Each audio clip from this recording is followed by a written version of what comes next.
Ma fiancée a laissé un mot, mes parents pensent que tu ne vaux rien. Je fais une pause. J'ai répondu, compris. Ensuite, j'ai retiré ma part de notre fonds de mariage. Je me suis assuré que sa pause soit définitive, et qu'elle lui coûte cher. Salut tout le monde. Avant de plonger dans la vidéo d'aujourd'hui, j'ai besoin de votre aide. Nous avons remarqué que la chaîne perd un peu de vitesse. Et s'abonner est l'un des meilleurs moyens de nous soutenir.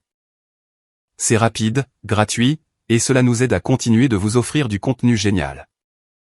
Votre soutien compte énormément pour nous. Continuons à faire grandir cette chaîne, tous ensemble. Merci beaucoup. Maintenant, commençons la vidéo.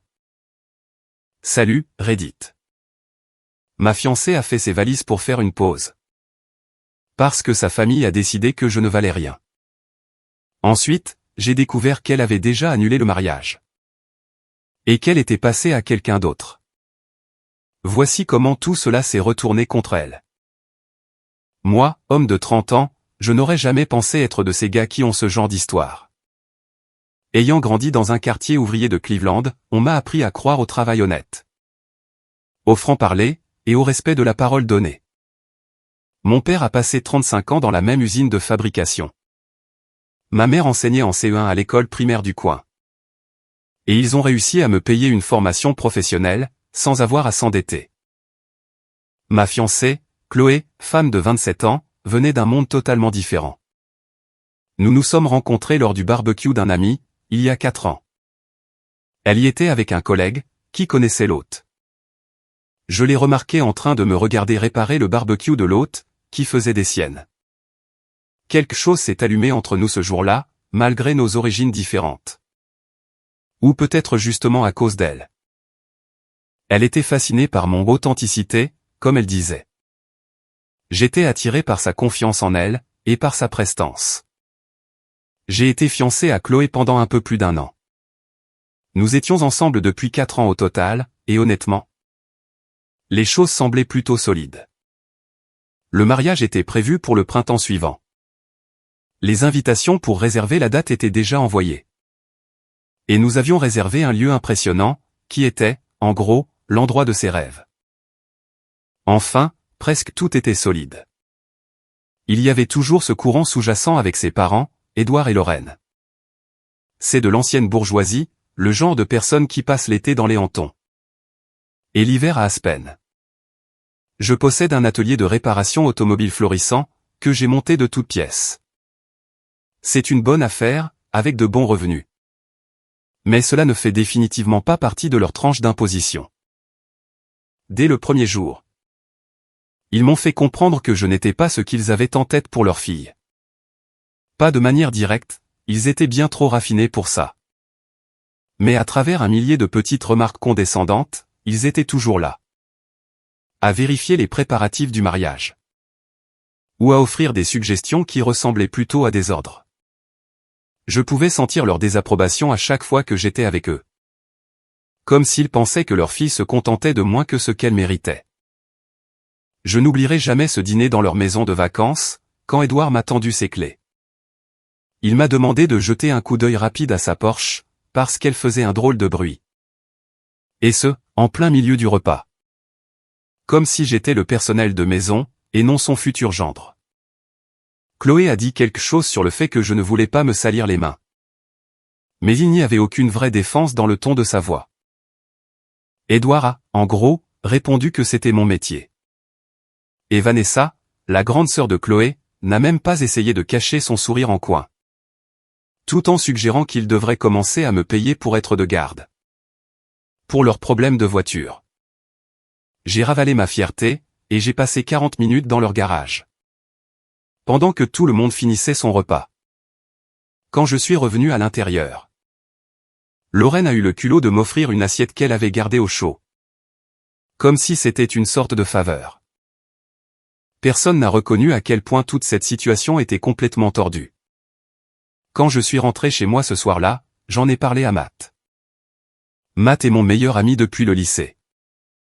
Il travaille dans le bâtiment, il dénonce les conneries quand il en voit. Et il n'a jamais pris de gants quand j'ai besoin d'entendre la vérité. Mec, Ils t'ont littéralement traité de larbin en pleine face, a-t-il dit. En attrapant un autre soda dans le mini-réfrigérateur. C'est quoi la suite? Te demander de garer leur voiture quand les invités arrivent. Hunter, mon berger allemand, a posé sa tête sur mon genou, comme s'il pouvait sentir ma frustration. Je l'ai gratté derrière les oreilles. Chloé dit qu'ils sont juste protecteurs. Protecteurs? Frérot, ils ne la protègent pas de toi. Ils protègent leur putain de statut social. Matt a secoué la tête. Je ne supporterai pas ces conneries une seule seconde. J'ai haussé les épaules. Tu sais comment c'est, quand on aime quelqu'un. Quand tu aimes quelqu'un, tu ne laisses pas sa famille le traiter comme une ordure. A rétorqué Matt. Et tu ne laisses personne te traiter comme une ordure, non plus. Chloé balayait toujours le sujet, quand je mentionnais ces affronts. Ils sont juste protecteurs, disait-elle. Ils veulent le meilleur pour moi. Je l'ai cru au début, parce que c'est ce qu'on fait quand on aime quelqu'un, on lui fait confiance. Nous avions ouvert un compte joint, spécifiquement pour les dépenses du mariage. Nous y avions mis 30,000 $ chacun. Ma part venait des années passées à bâtir mon entreprise. La sienne était probablement financée par ses parents. Le total était d'environ 60,000 $ pour le mariage que nous planifions. En y repensant, il y avait des signes que j'ai ignorés. Chloé a commencé à avoir plus d'appels privés avec ses parents, et surtout avec Vanessa. Elle sortait de la pièce, baissait la voix. Et commençait à remettre en question des choses que nous avions déjà décidées. Mais quand on est en plein dedans, on ne voit pas toujours ce qui se passe. Vanessa avait l'oreille de Chloé depuis le début. C'était la grande sœur divorcée, qui connaissait les hommes. Et qui avertissait toujours Chloé de ne pas se brader. Elle envoyait à Chloé des articles sur des femmes qui avaient fait un mariage en dessous de leur classe sociale. Et qui le regrettaient. Elle présentait à Chloé les frères et les cousins de ses amis riches, même après nos fiançailles. Avec toujours la même phrase. C'est juste pour socialiser. Il n'y a pas de mal à avoir des options. Et Chloé la laissait faire, et la défendait. Elle veille juste sur moi, disait-elle. Nos disputes sont devenues plus fréquentes. Je pointais du doigt la condescendance de sa famille. Et elle se mettait immédiatement sur la défensive, en disant que j'étais trop sensible. Ou que je devrais faire plus d'efforts pour m'intégrer. Après une dispute particulièrement animée. Où je lui avais fait remarquer que Vanessa avait parlé de mon atelier comme de ma petite affaire de garage lors d'un dîner de famille. Chloé a craqué, et a dit. Peut-être que je devrais être plus ambitieuse. Que mon père a bâti un empire. Pendant que tu te contentes de réparer des voitures. Je l'ai dévisagé, voyant pour la première fois le mépris caché sous la surface. Ces voitures paient pour la moitié de ce mariage, et elles ont payé la bague que tu as au doigt. Elle s'est excusée plus tard, et a mis ça sur le compte du stress du mariage. Je l'ai accepté, parce que je pensais que nous construisions quelque chose de vrai. La goutte d'eau qui a fait déborder le vase est arrivée 2 jours avant son départ. Vanessa s'était invitée chez nous, soi-disant pour discuter des détails du mariage. Chloé était sortie pour aller chercher à manger, me laissant seule avec Vanessa. Hunter, qui n'a d'ailleurs jamais aimé Vanessa, a gardé ses distances. En la regardant avec méfiance depuis son panier, dans le coin de la pièce. Dès que Chloé a été partie, Vanessa m'a dit carrément que Chloé se rabaissait. Qu'elle pouvait avoir n'importe qui de mieux que moi. Comme le fils chirurgien du partenaire de golf de son père. Qui venait d'acheter une maison d'été dans les Hantons. Quand je lui ai dit de partir, elle a ri, a dit qu'elle travaillait Chloé au corps. Et qu'elle finirait bien par retrouver la raison. Quand Chloé est revenue, je lui ai dit immédiatement. Ta sœur vient de me dire qu'elle essaie activement de nous séparer, ai-je lancé. Dès qu'elle a franchi la porte. De quoi parles-tu? Vanessa? Elle m'a carrément dit que tu te rabaissais en étant avec moi. Qu'est-ce que ça veut dire, Chloé? Son visage a rougi. Oh mon Dieu, Justine, tu fais toujours ça. Faire quoi? Te dire quand ta famille se comporte comme des connards avec moi? J'ai ignoré ça pendant très longtemps. Juste pour toi, mais là, c'était vraiment abusé. Non, tu déformes toujours ce qu'ils disent. Elle plaisantait sûrement. Allez. Ne le prends pas personnellement. Plaisantait? Tu es sérieuse, putain? Eh bien, peut-être si tu n'étais pas aussi peu sûre de toi. Chloé, ma voix s'est élevée. Ta sœur vient de me manquer de respect, et c'est moi qui manque de confiance. Oui, tu manques de confiance, a crié Chloé en retour. Parce que n'importe quelle personne normale en rirait, au lieu d'en faire toute une histoire. Et voilà, tu la défends encore. Je ne défends personne. J'en ai juste marre que chaque dîner de famille, chaque conversation se termine avec toi qui te plains parce qu'il te traite comme de la merde. Tu vois au moins le problème ici? Écoute. Soit tu vas leur parler de manière raisonnable, soit certaines choses vont changer. Ils réagissent juste à ton attitude. Tu te plains de Vanessa? Eh bien, au moins. Elle ne me donne pas l'impression de devoir choisir entre ma famille et mon fiancé. A-t-elle répliqué, les larmes aux yeux. Ce fut la dernière dispute, avant que tout n'explose. Elle a dormi sur le canapé cette nuit-là, tandis que Hunter a dormi dans ma chambre. Ouais, la meilleure nuit de sa vie. J'ai su que quelque chose n'allait pas, quand je suis rentré du travail un mardi. L'appartement semblait différent, vide, d'une certaine manière. Avant même que je ne réalise qu'il manquait certaines de ses affaires. Hunter m'a accueilli à la porte, au lieu de sa place habituelle sur le canapé. Me suivant anxieusement, comme s'il sentait que les choses avaient changé. J'ai trouvé le mot sur le comptoir de la cuisine, à côté de sa bague de fiançailles. 3 paragraphes, qui se résumaient à quelques mots frappants comme un coup physique. Ma famille pense que tu ne vaux rien. Le message complet était plus long, formulé dans un langage plus doux. Elle parlait de faire une pause, de réévaluer notre compatibilité. Et nos attentes de vie différentes. Mais ces quelques mots, les seuls qui comptaient vraiment, ont brûlé tout le reste. Mes parents s'inquiètent pour notre avenir ensemble, écrivait-elle. Ils ne pensent pas que tu puisses m'offrir le style de vie que je mérite. J'ai besoin de temps pour réfléchir à ce que je veux vraiment. Je vais rester chez eux pendant un moment. Elle n'a même pas eu le courage de me le dire en face. 4 ans, et je reçois un putain de mot. Je me suis assis à la table de la cuisine pendant des heures. Sa bague accrochant la lumière quand je bougeais. Ce diamant de 3 carats, qui avait étiré mon budget à l'extrême il y a 2 ans. Bien avant que je commence même à économiser pour le fonds du mariage.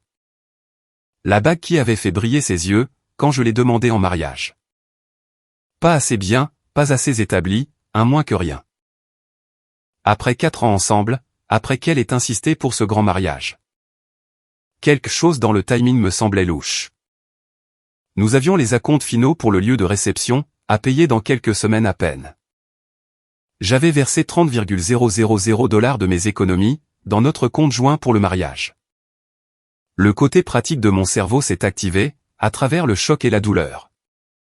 Ce n'était pas une pause émotionnelle. C'était une tactique de délai, bien calculée. Une petite voix méchante dans ma tête a chuchoté, vérifie le lieu de réception. Le lendemain matin, j'ai appelé la coordinatrice du domaine. Brenda, bonjour, c'est Justine Davis.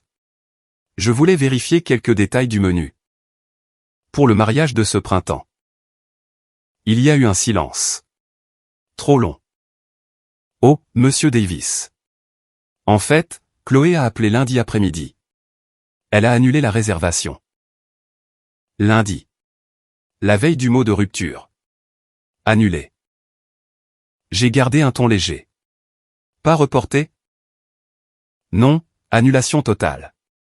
Des circonstances imprévues, a-t-elle dit.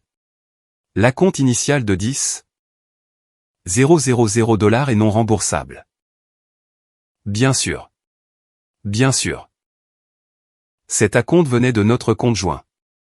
J'ai remercié Brenda, et j'ai raccroché. Puis, je me suis assis à la table de ma cuisine, à fixer le vide. Cette pause était une mise en scène. Le mariage était déjà mort, de sa propre main. Je me suis connecté à ma banque en ligne. Solde du compte joint, 50,000 $ restant. Ma contribution de 30,000 $, c'est 30,000 $, moins la compte perdue de 10,000 $. Ma moitié de ces 50,000 $ restants, c'était 25,000 $. C'était mon argent, pour un mariage qu'elle avait tué en secret. J'ai transféré mes 25,000 $. Propre, simple, équitable. Ensuite, je lui ai envoyé un texto, Chloé. Je viens d'apprendre par le domaine que tu as tout annulé lundi, avant ton mot. Donc, la pause est définitive. J'ai retiré ma part des fonds restants du compte du mariage. Cela me semble juste. Puisqu'il n'y a pas de mariage. J'espère que tu trouveras le style de vie que tu mérites. Ensuite, j'ai bloqué son numéro, ainsi que les numéros de ses parents, et celui de sa sœur Vanessa. Aussi. J'ai appelé Matt tout de suite après. Besoin d'un verre, fut tout ce que j'ai dit. 20 minutes plus tard, il était à ma porte avec un pack de 6 bières, et une pizza. Hunter tournait autour de nous, tout excité. Il a toujours aimé Matt, probablement parce que Matt lui refilait du pepperoni en douce. Quand il pensait que je ne regardais pas. J'ai exposé toute la situation, le mot, le lieu de réception, l'argent. Putain de merde, a lâché Matt, en sifflant doucement. Donc, elle te plaque avec un mot, après avoir annulé la salle. Mais avant de te dire qu'il n'y a plus de mariage. C'est de la belle connerie calculée, ça. Ouais, eh bien, j'ai fini d'être le gentil dans cette histoire. Matt a levé sa canette. C'est pas trop tôt. À ta nouvelle colonne vertébrale, enfin. Va te faire foutre, ai-je ri, pour la première fois depuis des jours. Sérieusement, par contre, a dit Matt, soudain sincère. Tu as fait la bonne chose. Elle essayait de se jouer de toi. Hunter s'est installé entre nous sur le canapé, la tête sur mes genoux. Complètement satisfait maintenant que sa meute était réunie. Moi un membre qui ne lui manquerait probablement pas. Parfois, la compréhension est une leçon très coûteuse pour quelqu'un d'autre. Le silence a duré exactement 6 jours. Bloquer quelqu'un n'est qu'une suggestion, de nos jours. Jeudi matin, un message vocal d'un numéro inconnu. Chloé, en colère, pas triste, Justine, qu'est-ce que tu crois faire? Bon sang? Tu as pris de l'argent sur notre compte de mariage. Tu ne peux pas faire ça. Appelle-moi immédiatement. Notre mariage. Celui qu'elle a annulé. Complètement délirante. Je n'ai pas appelé. Des emails ont suivi, urgent. Erreur financière. Tu as fait une énorme erreur. Nous devons parler maintenant. L'idée générale? Je l'avais volée. J'étais mesquin, et je la ruinais. Cette pause n'était pas une rupture. Bien sûr. Elle a bafouillé sur le fait que l'annulation du lieu n'était pas finalisée. Quand je l'ai confrontée. Mais soyons réalistes, une annulation totale, c'est plutôt définitif. Elle perd pied, a dit Matt pendant le déjeuner, au dîner près de mon atelier. Elle pensait que tu allais t'écraser. Et attendre qu'elle décide si tu en valais la peine. Maintenant, elle galère. Hunter était à l'atelier, faisant probablement la sieste dans son panier, derrière le comptoir. Les gars qui travaillaient pour moi l'adoraient. Et les clients semblent faire confiance à un garage avec un chien. Bon juge de caractère, disais-je toujours. Puis Lorraine, la mère de Chloé, a trouvé mon email professionnel. C'était un chef-d'œuvre d'agressivité passive, Justine. Chloé est bouleversée. Bien que nous ayons exprimé des réserves mineures. Tes actions ont été disproportionnées et cruelles. Tu as pris des fonds destinés à des acomptes. Chloé est maintenant dans une situation terrible. En tant que gentleman. Tu devrais rectifier cet oubli immédiatement. Rectifier cet oubli. J'adore ça. Comme si j'avais accidentellement trébuché, et que mon argent était tombé de son compte. L'acompte de 10,000 $ pour le lieu avait déjà disparu. 5,000 $ à moi, 5,000 $ à elle. Mon retrait de 25,000 $, sur les 50,000 dollars restants, la laissait avec ses 25,000 dollars exacts. Ce n'est pas si compliqué. Ma seule réponse à Lorraine, avec Chloé en copie, chère Lorraine. Chloé a annulé le lieu du mariage le lundi 9 octobre. Avant de m'informer qu'elle voulait une pause. Les fonds étaient pour ce mariage. Pas de mariage. J'ai donc récupéré ma part. Chloé a la totalité de sa contribution. Tout engagement supplémentaire la concerne elle seule. Fin de la discussion. Le chiffon rouge devant le taureau. Un déluge pendant le week-end. Des appels en absence. Des emails frénétiques, Justine, le traiteur a besoin de son acompte. Le photographe. J'ai payé certains prestataires avec mon compte personnel. En supposant que l'argent commun était là. Tu as une dette envers moi. Ces affirmations concernant ces paiements d'autres prestataires, soi-disant effectués depuis son compte personnel, m'ont fait réfléchir. Si c'était vrai, le timing serait crucial. Puis Vanessa m'a envoyé un message sur LinkedIn, Justine. Écoute-moi bien. Tu dois régler ça maintenant. Chloé est hystérique. Maman et papa sont furieux. Et je suis fatigué de gérer ce drame. Rends-lui l'argent. Et arrête d'être un tel abruti. Ce n'est que de l'argent. Et Dieu sait que tu dois faire ce qui est juste, pour une fois. Ce n'est que de l'argent. Facile à dire pour elle. L'entreprise à papa lui payait des frais de consultation depuis des années. Pour un travail que personne ne pouvait réellement décrire. Mec, leur sentiment que tout leur est du crève le plafond, a dit Matt. En faisant défiler les captures d'écran que je lui avais envoyées. Je parie qu'ils n'ont jamais entendu le mot au nom de leur vie. Ils l'entendent maintenant, ai-je répondu. Samedi soir, en regardant une vieille photo.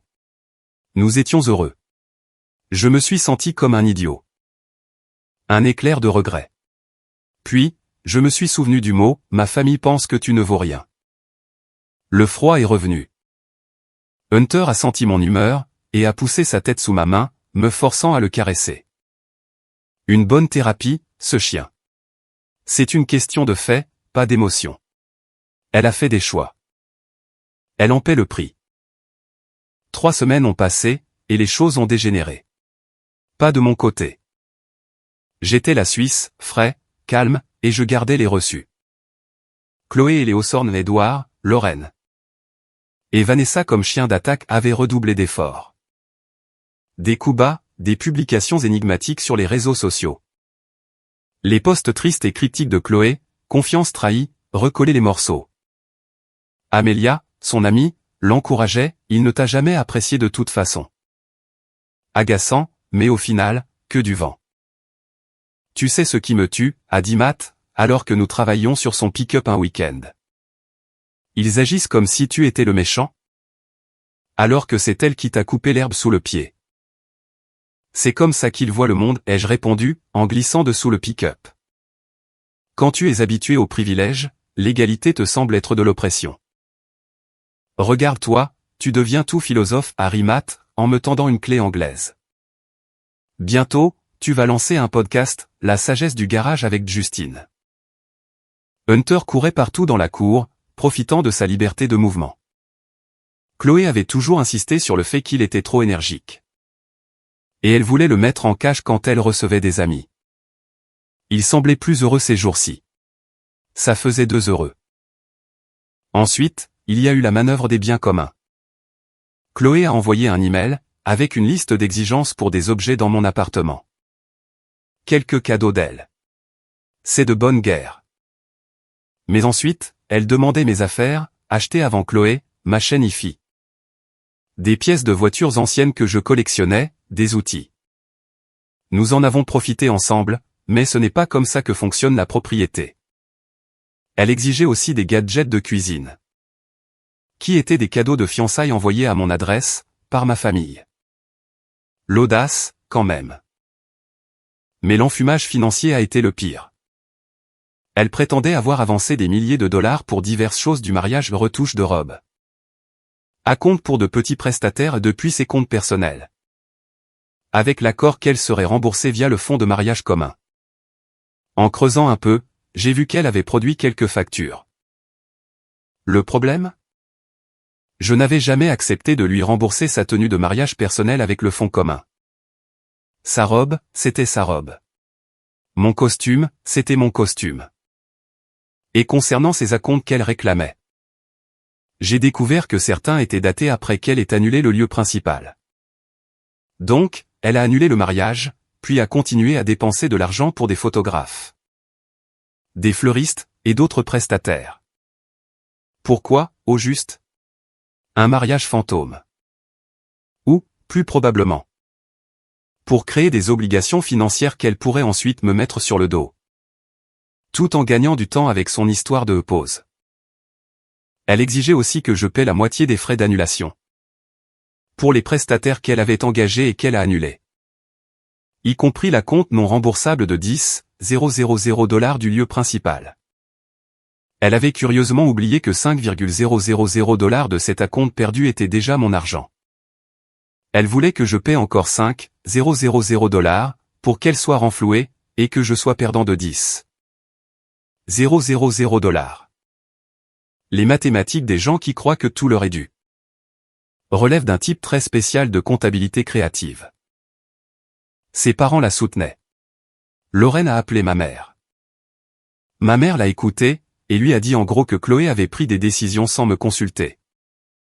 Et qu'elle était maintenant fâchée face aux conséquences. Cette conversation s'est terminée rapidement. Bien joué, maman.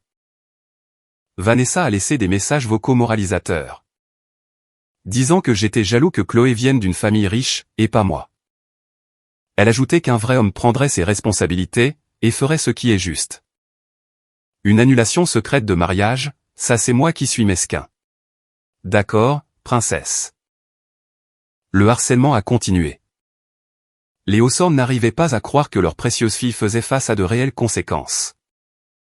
Alors ils ont accentué la pression.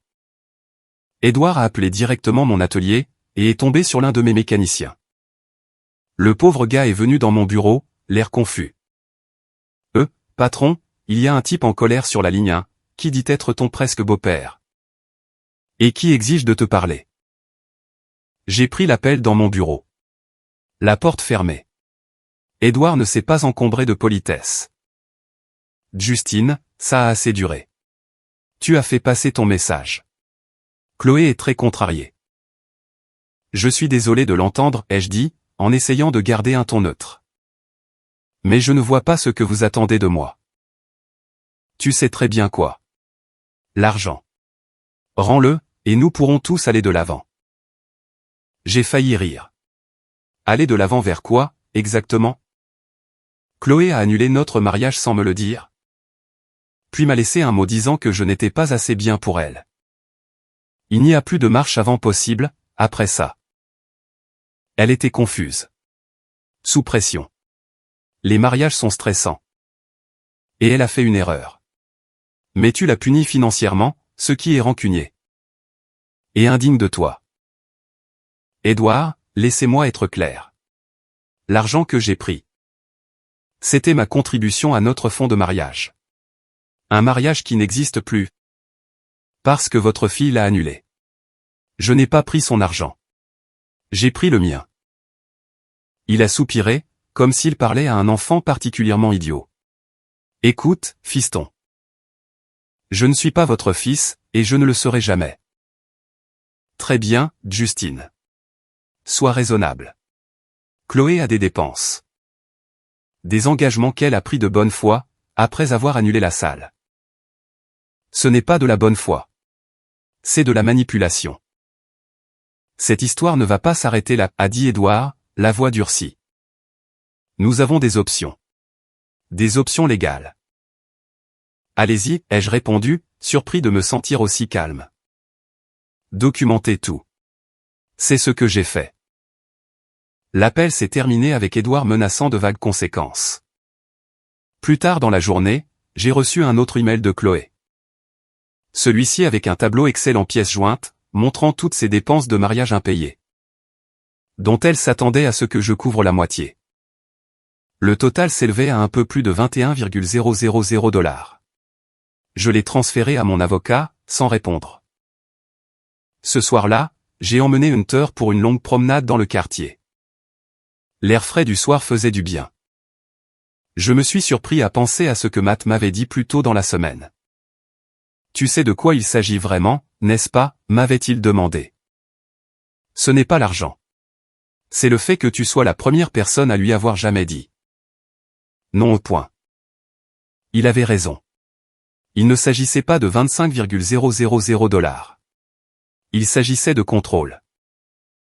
La phase suivante de leur attaque fut plus ciblée. Ils ont commencé à contacter des gens de mon entourage.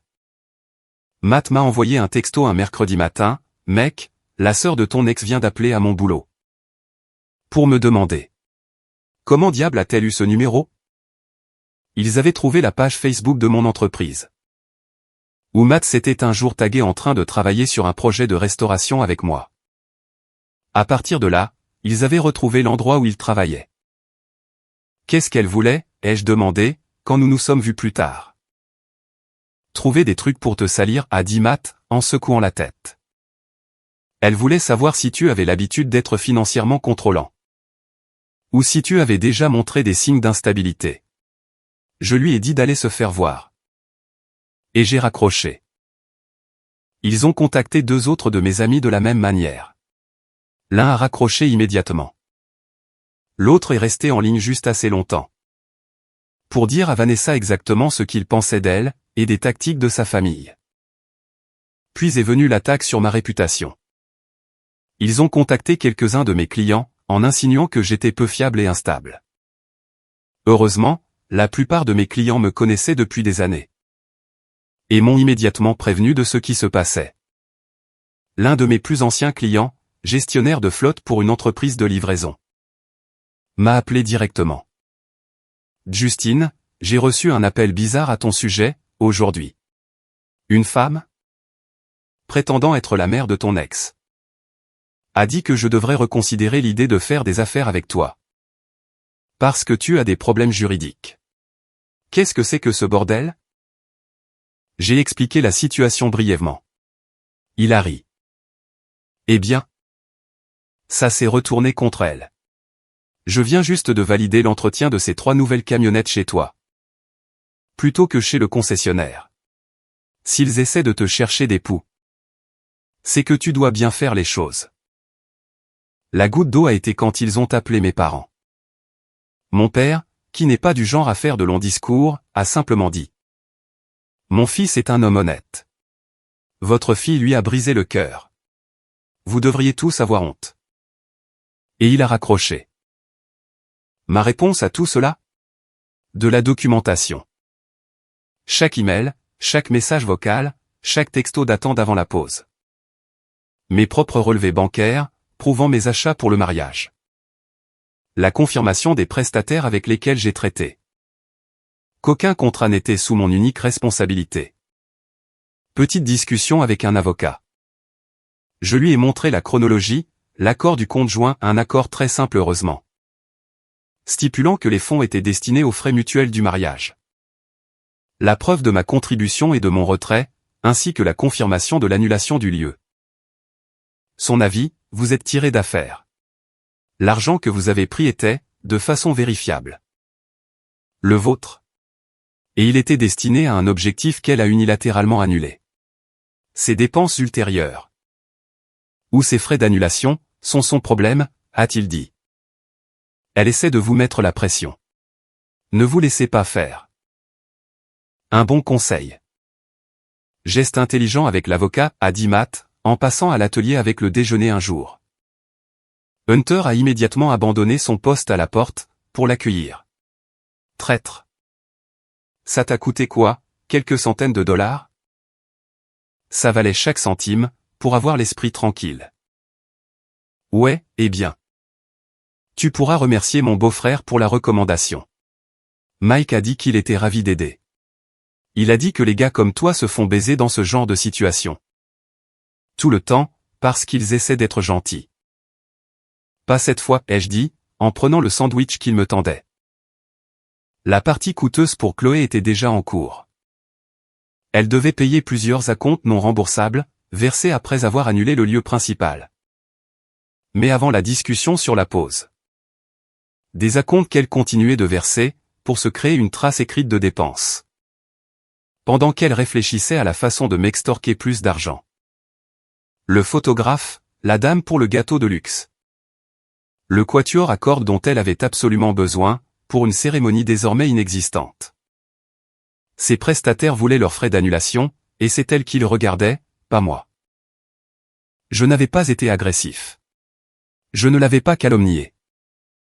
Je me suis juste écarté, j'ai retiré mon soutien, j'ai retiré mon argent.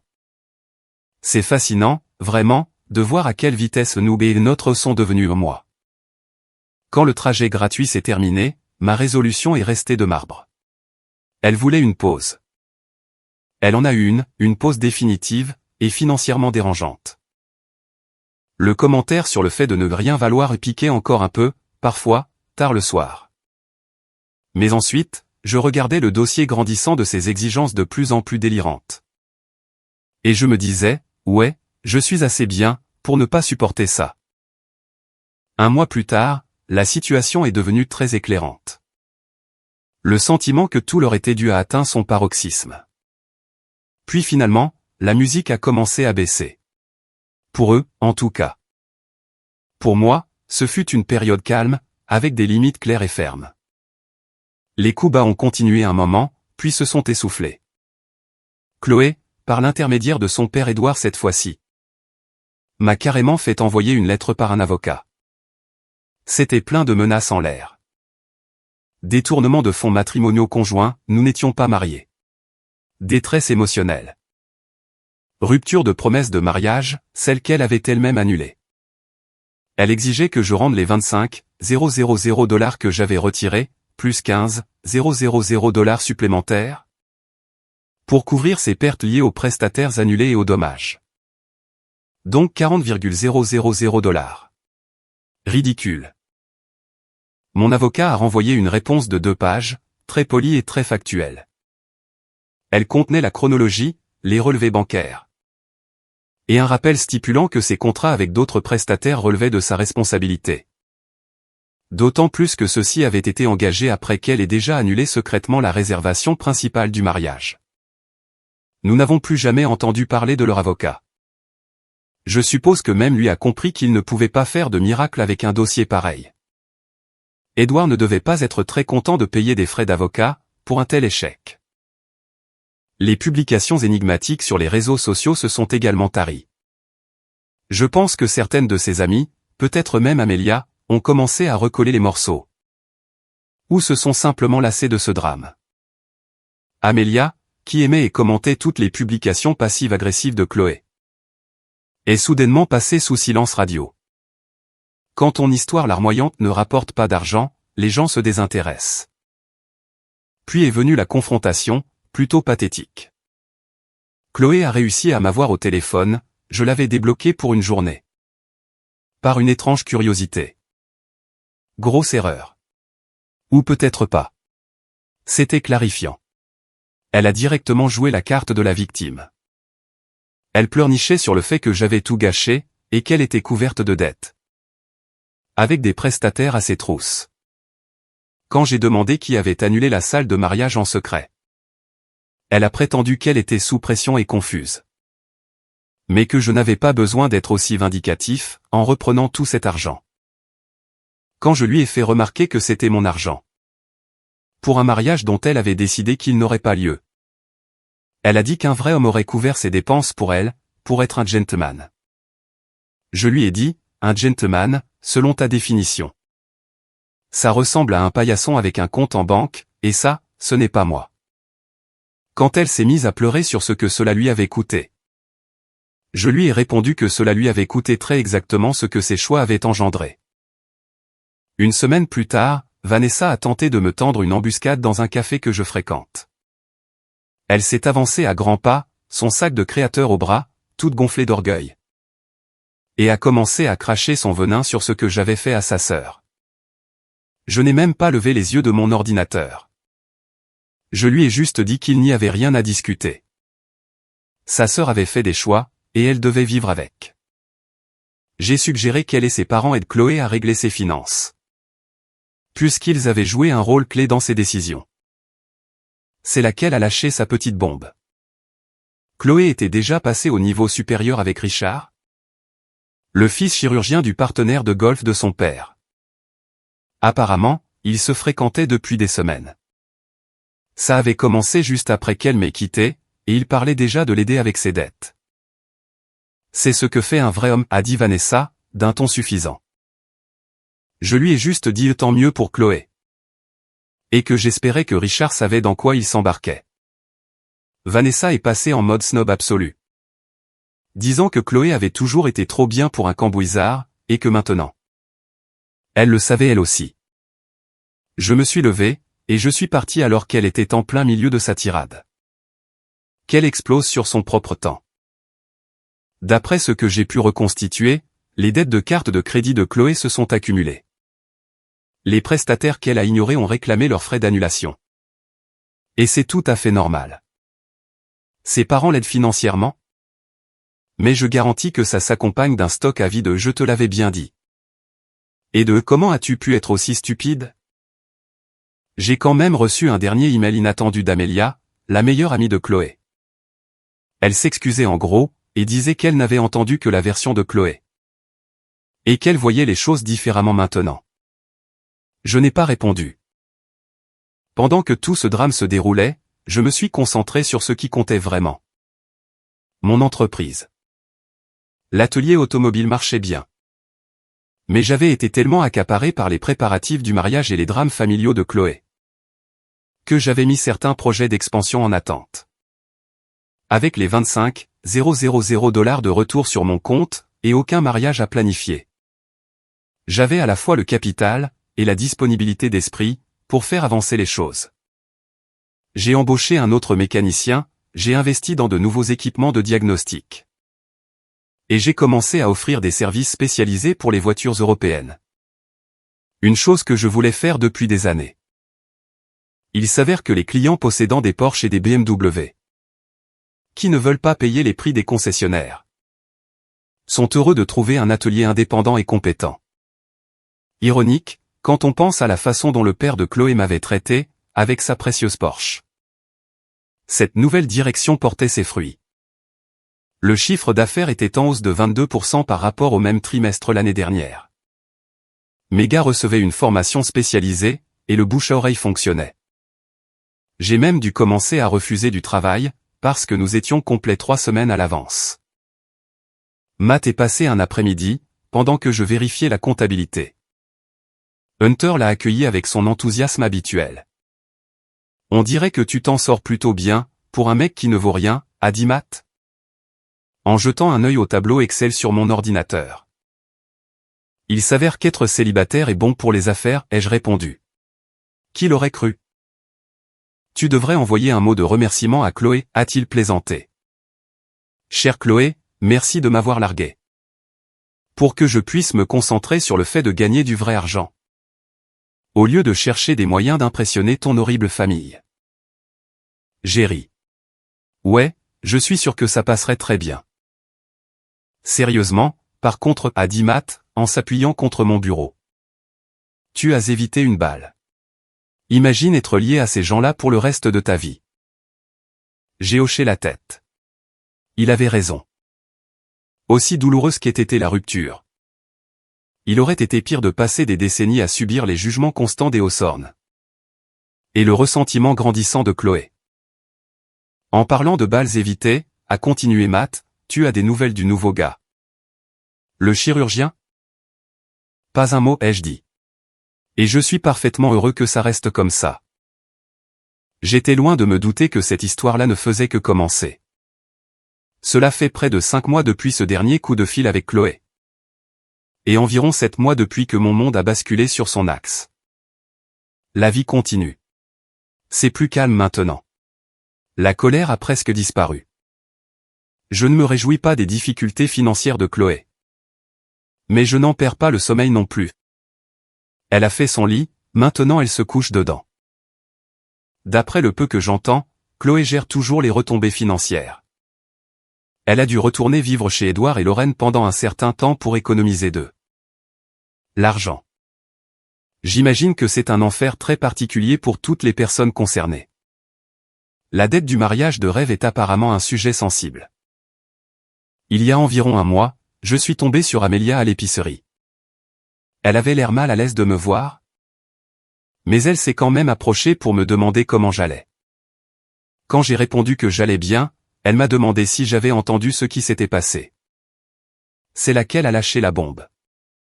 Il s'avère que le docteur que Chloé avait commencé à fréquenter, Richard, n'était ni chirurgien, ni riche. C'était juste un escroc, qui ciblait les familles fortunées. Il a convaincu Édouard d'investir dans une fausse start-up de technologie médicale. Puis il a disparu avec l'argent. Ils essayaient de garder ça secret, mais ça faisait le tour de leur cercle social. Je n'ai pas pu m'empêcher de rire. Le karma est sans pitié. La meilleure partie, c'est que Chloé et Vanessa ont eu une dispute explosive à ce sujet. Chloé a reproché à Vanessa de les avoir présentés, et de l'avoir poussée à me quitter. Elle l'a traité de connasse toxique au dîner d'anniversaire d'Édouard, devant tout le monde. Elles ne se parlent plus, et Vanessa n'est même plus autorisée à assister aux réunions de famille. On ne pourrait pas inventer une merde pareille, a dit Matt. Quand je lui ai raconté l'histoire autour d'un repas à emporter. Nous étions assis dans mon jardin, Hunter poursuivant une balle pendant que nous parlions. Ça me ferait presque de la peine pour elle. Presque. L'ironie est irréelle, ai-je convenu. Ils pensaient que je n'étais pas assez bien. Et puis, ils se font plumer d'1 demi-million. Par un escroc se faisant passer pour exactement ce qu'il voulait. Ça prouve bien des choses. Matt a dit, parfois, la meilleure vengeance, c'est juste de s'écarter. Et de laisser le karma faire son œuvre. Je finissais mon travail au garage un mardi soir, quand Chloé a débarqué. Elle avait l'air plus mince et plus tirée, mais toujours habillée de façon impeccable. Elle voulait parler. Contre mon meilleur jugement, je lui ai accordé 5 minutes. Hunter, qui somnolait dans son panier, s'est immédiatement redressé quand elle est entrée.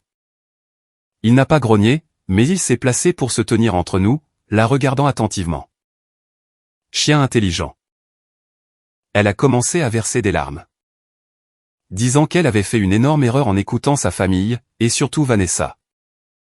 Elle a dit que Richard était un désastre, que sa famille était en plein chaos. Et qu'elle vivait dans sa chambre d'enfant à 30 ans. Elle a ajouté que je lui manquais, et qu'elle avait changé. Je n'ai rien ressenti en la regardant pleurer. Quand elle a terminé son discours, sur la leçon qu'elle avait apprise. Et sur le fait que nous pourrions réessayer, j'ai simplement dit, non. Son visage s'est décomposé. Qu'est-ce que tu veux dire par non? Je veux dire? Non. Nous ne nous remettrons pas ensemble. Nous n'allons pas réessayer. Il n'y a plus de nous au point. Les larmes ne se sont pas arrêtées, mais quelque chose de calculé est apparu dans ses yeux. Elle a demandé, il y a quelqu'un de nouveau, c'est ça?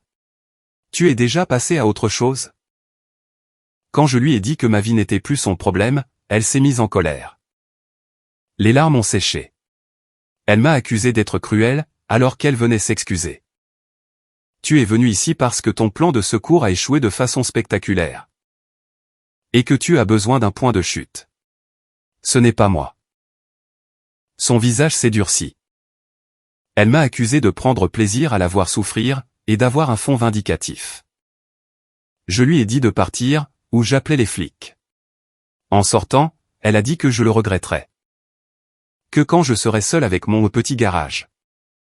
Je regretterais de ne pas nous avoir donné une autre chance. J'ai souri pour la première fois depuis son arrivée. Je préfère être seul dans mon garage, plutôt qu'avec quelqu'un qui pense que je ne vaux rien. Plus tard dans la soirée, j'ai envoyé un texto à Matt. Tu ne devineras jamais qui s'est pointé à l'atelier, aujourd'hui. Sa réponse est arrivée rapidement, la princesse privilégiée en personne. Qu'est-ce qu'elle voulait? Réessayer. Elle a dit qu'elle avait changé, et tu as dit, hors de question au point. C'est mon gars. Dîner vendredi pour fêter ta liberté continue. C'est toi qui régales. Dans tes rêves. Radin. Quant à moi, les 25 000 $ que j'avais retirés du compte joint sont retournés directement dans mes économies. Là où était leur place. J'ai gardé la bague de fiançailles. Elle est dans un coffre-fort. Peut-être qu'un jour, je la vendrai. Ou peut-être qu'elle restera juste un rappel très coûteux. J'ai eu quelques rendez-vous. Rien de sérieux. Je ne suis pas pressé.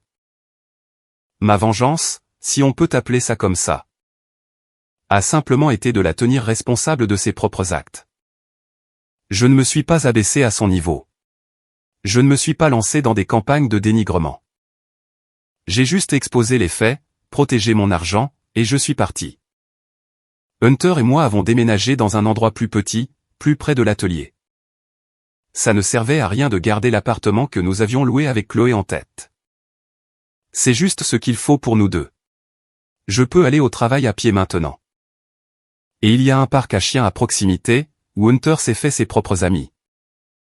Alors, ouais, la vie n'est pas un conte de fées. Parfois, la princesse se révèle être plus intéressée par le trésor royal, que par le prince. Et parfois, le gars qui ne vaut rien s'avère être assez bon, pour voir à travers la tromperie. Et s'en aller en gardant sa dignité, et ses économies intactes.